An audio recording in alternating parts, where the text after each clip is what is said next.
Obama that was the worst news he could ever receive. President Trump is a far better president than President Obama was. There is no doubt about that. Look at the poverty and employment rates and that will give you your answer. His leadership in Charlottesville, Virginia is a perfect example of the type of leader he is. Despite the fact that President Obama has been bashing the current White House administration over pretty much everything, from health care policy to transgender people and the military to tax reform. However, Trump got his retribution in the best possible way against the former president.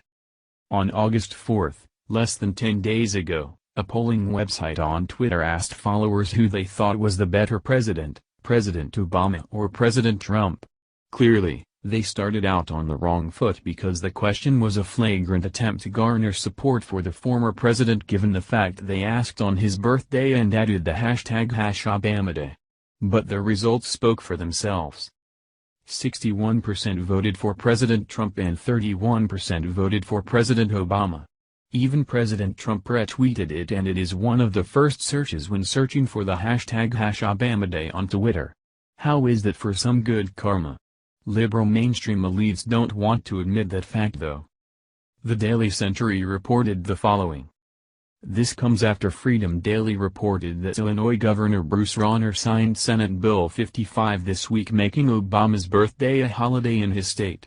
The bill states that Obama's holiday will be observed throughout the state as a day set apart to honor the 44th President of the United States of America, who began his career serving the people of Illinois in both the Illinois State Senate and the United States Senate, and dedicated his life to protecting the rights of Americans and building bridges across communities. The comments section of the article speaks for themselves. Karen Davis said the following. I pity you poor fools, you're like sheep. You follow, you don't research and find out for yourself. The Clintons started the ball rolling on pitting American against American, then Obama came in and destroyed our healthcare system and bullied everyone by calling them racist if they didn't follow his party line, all the while spending millions of taxpayers' dollars on himself and his family and also funneling billions of dollars to countries with terrorist ties, and ends his term by bringing in millions of illegal immigrants, whose sole purpose was to take over America and make it a Muslim state, which Hillary was supposed to close the deal on. Barbara commented. Oh my God, you poor thing, really, come on. President Trump has the guts to stand up to these other countries and get something done where Obama did nothing. You are extremely delusional, honey. However, other outlets called suspicion onto the polls.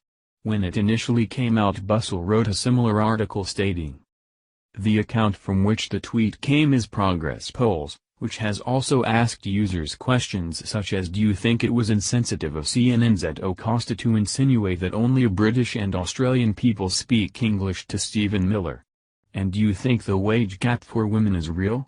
The results were overwhelming yes and no, respectively. This result differs from recent polling from other polling places like Gallup and Quinnipiac University, the latter recently finding that Americans' disapproval rate of Trump is 61%, while his approval rate dropped to 33%. That recent polling is pretty on par with his 6-month rating, which was the lowest 6-month presidential approval rating in 70 years. Trump still has nearly half of his working vacation to go, but if he keeps it up with the aggressive language toward foreign powers and bolstering his own public perception, it could end up being one of the more memorable presidential vacations. No matter what, the mainstream liberal media will find something to complain about. The poll speaks for itself whether it is scientific or not. Yet they still try and find ways to disavow it. But President Trump is in power and Obama is not, and the poll clearly shows that, and shows there is a reason people don't like him. Had President Obama worked on behalf of working-class Americans, people would have likely been far more pleased with him. Instead, he was a hypocrite who pretended like he was meanwhile enriching himself off the oppression of others.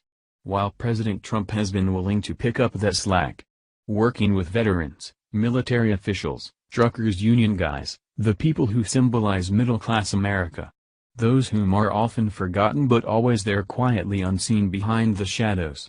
Obama was a failure, there are no ifs, ands or buts about it, and this poll proves that after all.